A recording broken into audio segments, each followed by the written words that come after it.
Hi there, this is Fiona from IELTS with Fiona and the Members Academy. In this lesson, we're going to look at a reading related to the topic of food. Now, food is a huge topic, so I've been focusing on it this month in the Members Academy, and we've been looking at all aspects of the topic and where it comes up in the test. So, starting with the very basics, you'll obviously get it in the speaking test, parts 1 and 2, talking about a food that you like, food that's popular in your country, cooking, restaurants, things like that, eating habits. It's a really common topic. So you can prepare this to a certain extent with adjectives to describe food, ingredients, etc. Part 3 in the speaking test gets on to the more difficult topics of advertising food to children, for example, food production, growing food, agriculture, and it also goes into the realms of health and fitness and sport. So it's all connected. In the writing task 2, you might have to talk about food waste, sugar tax, banning unhealthy food, buying local food rather than imported food. These are all topics that we've covered in the writing task 2, and there are model answers there for you on the site. Academic writing task 1 very often is about food. How is food produced, for example, the process diagrams, sugarcane, noodles, charts showing the relationship between diet and health, restaurants attendance, things like that. General training, task 1 letters. This is what started the whole topic for us. We did a task 1 in the Members Academy live lesson, and it was all about explaining how to cook something from your country, a popular dish from your country. But there have been other ones, things like complaining to a restaurant, writing a cookery course review. So again, really common in general training.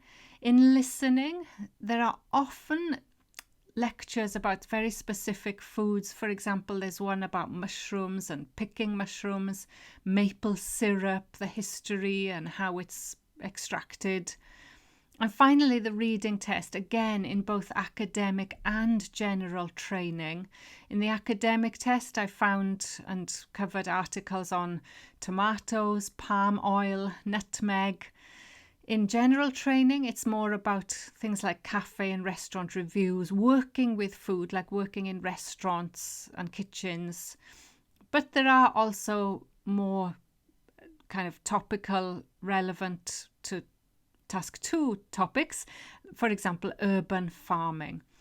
So I've covered all of those on the website and in the Members Academy, and I've got all the questions that you need for task 1 related to cooking, drinks, and there are example answers for you, adjectives to describe food. Everything is covered there. There are even some flashcards to help you practice it. But today I'm going to focus on a lovely reading, and it's General Training Part 3, which is also good for academic because it's like an academic Part 1 reading. It's a factual text. It's about forced rhubarb. That's the title. So rhubarb is, as you probably know, it's actually a vegetable, but people call it a fruit.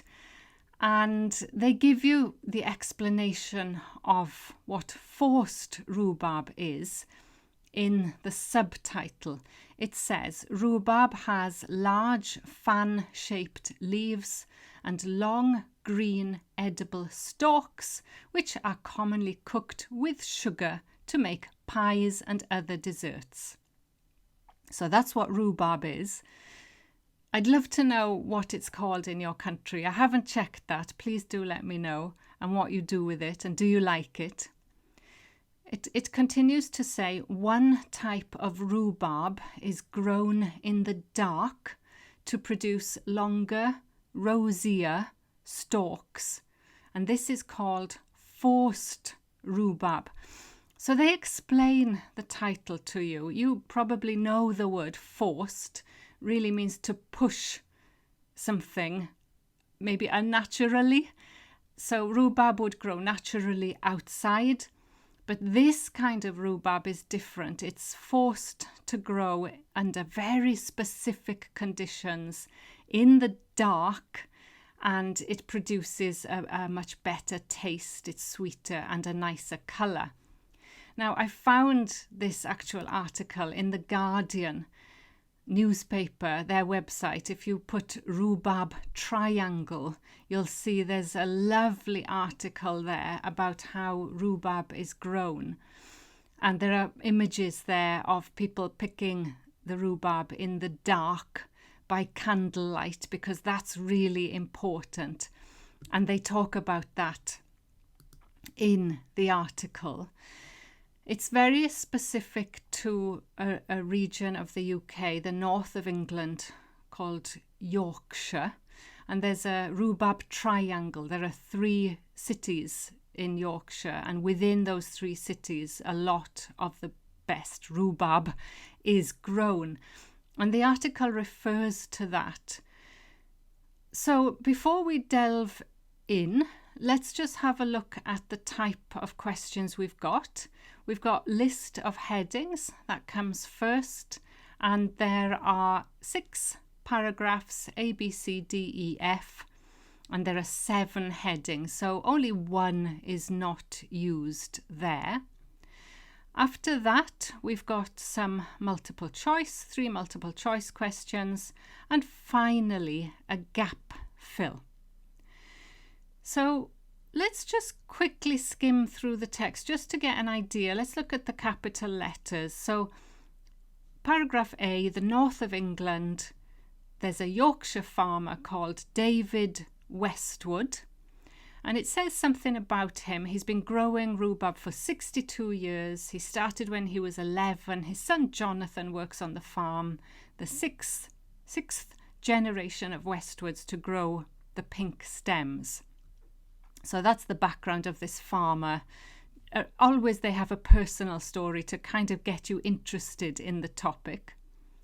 Then paragraph B talks about the rhubarb triangle. So you've got the capital letters, Bradford, Leeds and Wakefield are the 3 cities.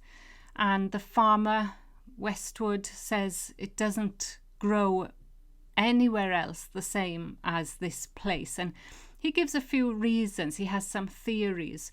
One is the soil is good.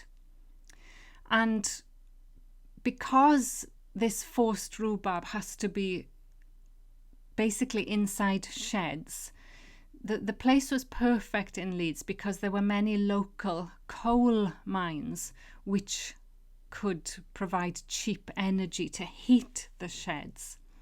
And it gives a few other reasons. For example, the pollution in the air at the time would have been ideal, perfect for rhubarb, because rhubarb loves soot, apparently, the kind of black smoke that comes from burning carbon. He doesn't explain why. In paragraph C, it talks a little bit about the difference between normal rhubarb that you grow outside and then forced rhubarb. And lots of people don't like rhubarb because they ate it at school. It was the horrible outside type, which was green and bitter. But it explains that this is, well, sweeter, nicer, texture is more delicate, and also that it brings colour. It's a lovely pink colour. And that's why chefs and food writers love it. And it's had a kind of, they call it a renaissance. It's come back to popularity. 20 years ago, it was out of fashion, and the growers, there were only 12 left from a peak of 200. So it has had troubled times. Another thing that doesn't help, this is paragraph D, is that forced rhubarb is imported now from the Netherlands, and it arrives 2 weeks earlier. But That's because they use special acid to replace the hormones. And of course, that affects the flavour. So this farmer, again, Westwood, is arguing the flavour's nowhere near as good as it is compared with this Yorkshire triangle. And there's a reason for that, he says. You know, the process is really complex. He talks about the process in paragraph D, about blocking out the light, turning the heat on, and then the picking or the pulling, as it's known, can begin. Then paragraph E talks in more detail about these sheds where there's no light, and the writer of the article is watching the local men, they're called pullers, picking and choosing the best rhubarb. They've been working there for 40 years, and the system or the method hasn't changed. And he says it's an extraordinary sight in this age of mechanized, computerized agriculture, because it's all done by hand. It's a labor-intensive process, and that's why it costs so much. I think this is a really good lesson to us all, that good things often cost a lot. There's a reason for that, because of the work that's gone into making them good. That's what I always say about my IELTS courses. So paragraph F just talks about how did they discover this method. And basically he says probably a gardener threw an old rhubarb crown into the horse manure, and the horse manure was hot, so the plant came out 2 weeks later, and they tried eating it, and that was a lucky accident.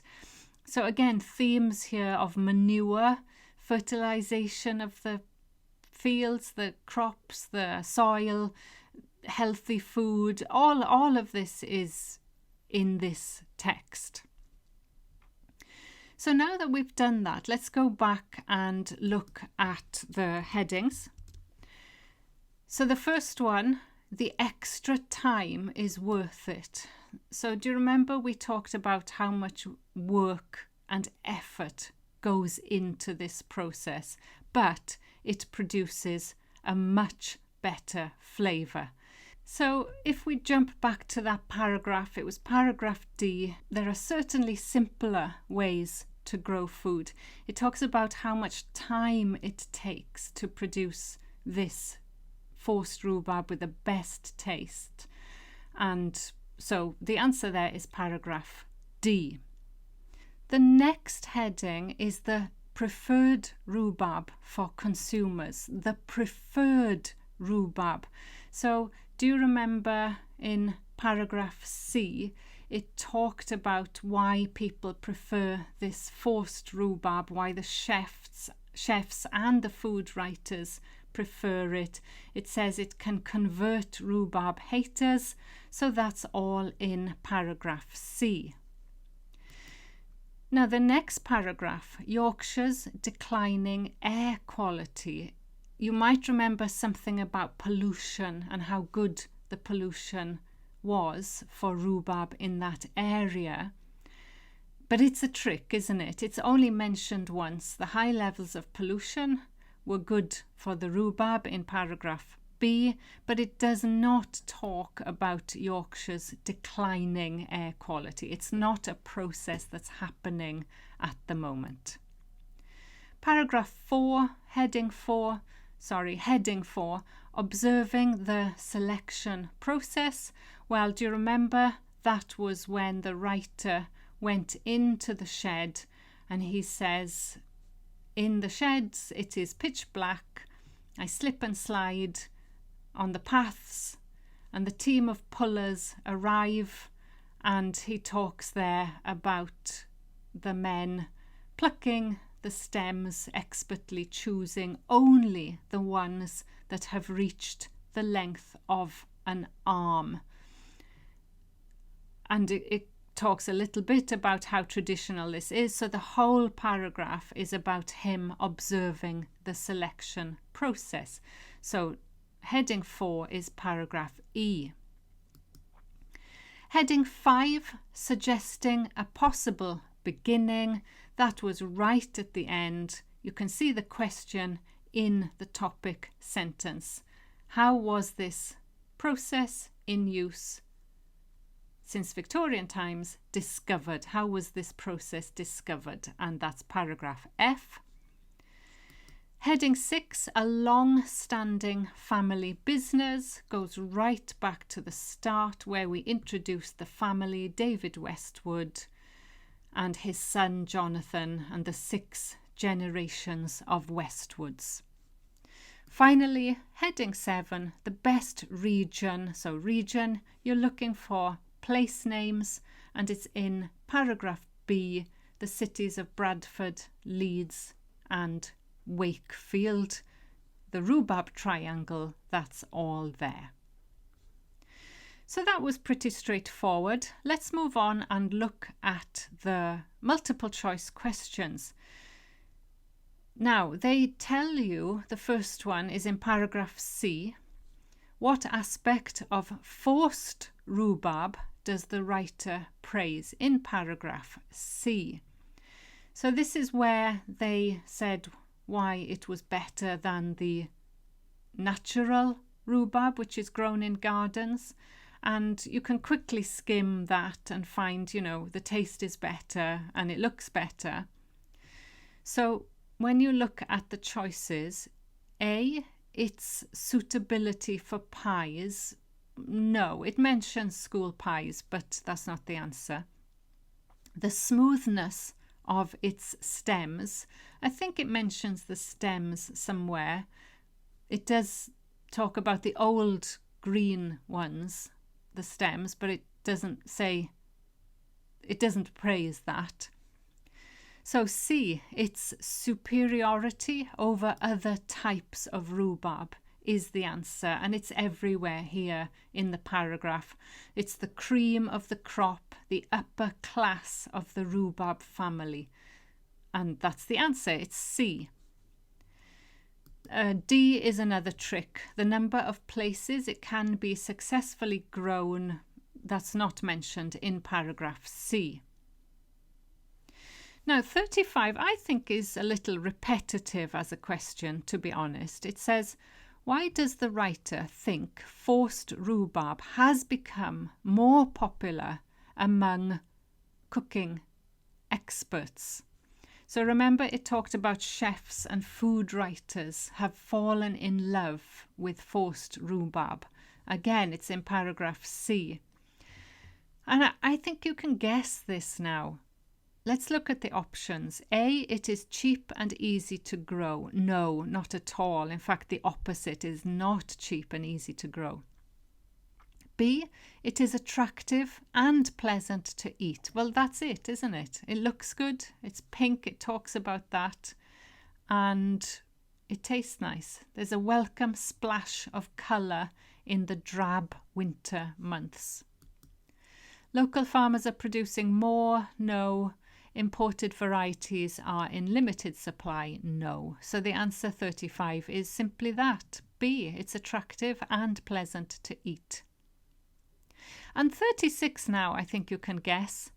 In the final paragraph, the writer suggests that forced rhubarb was first produced, A, by accident, and that is certainly the answer. Somebody threw some rhubarb into the horse stable and it grew, so it was by accident. It was not, look at the tricks, it was not animal feed, it was not trial and error, and they were not growing something else. That's okay, that's easy. So the last question type is about growing forced rhubarb. And this, let's go back to that section on how it is grown in paragraphs C, at the end of paragraph C, no, sorry, in paragraph D, the end of paragraph D, where you've got the word November. So there's a capital letter there. It's easy to find.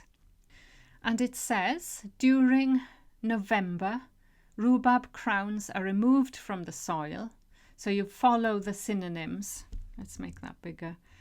November, the crowns are dug up, removed from the soil, and replanted in dark sheds, transferred to a shed that have plenty of heating. And it says the light is blocked out completely and the heating is turned on. So those are the synonyms. These conditions encourage such fast growth that the buds make a something sound as the pink stalks appear. So we're looking for a sound that they make. And it simply says, the dark shoots appear so quickly, such fast growth, that the buds, so if you don't know what the buds means, just follow the pattern of the sentence. The buds can be heard, so that's passive, gently popping. And you're only allowed one word, so the answer is popping. The growing period lasts around 3 weeks. And that's also in paragraph D, 3 weeks. After that, the rhubarb can be picked by a group of people known as. Now, I talk about this a lot. Whenever you've got known as, you are often looking for a word in italics. And there are 2 in this text in italics. Sorry, not italics, in inverted commas. You've got pullers and pulling.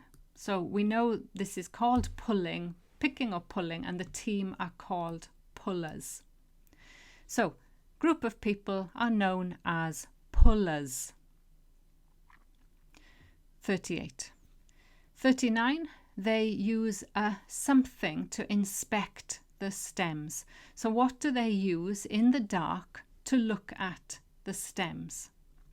Let's have a look. It says each of the men, each carries a sturdy candle. Now, you're only allowed one word, so the answer is candle. And finally, they use the candle to make sure that they are as long as a human something. So what is the length of these stems? Let's see, it said, expertly choosing only the ones that have reached the length of an arm. An arm. So a human arm is the word for Gapfill 40.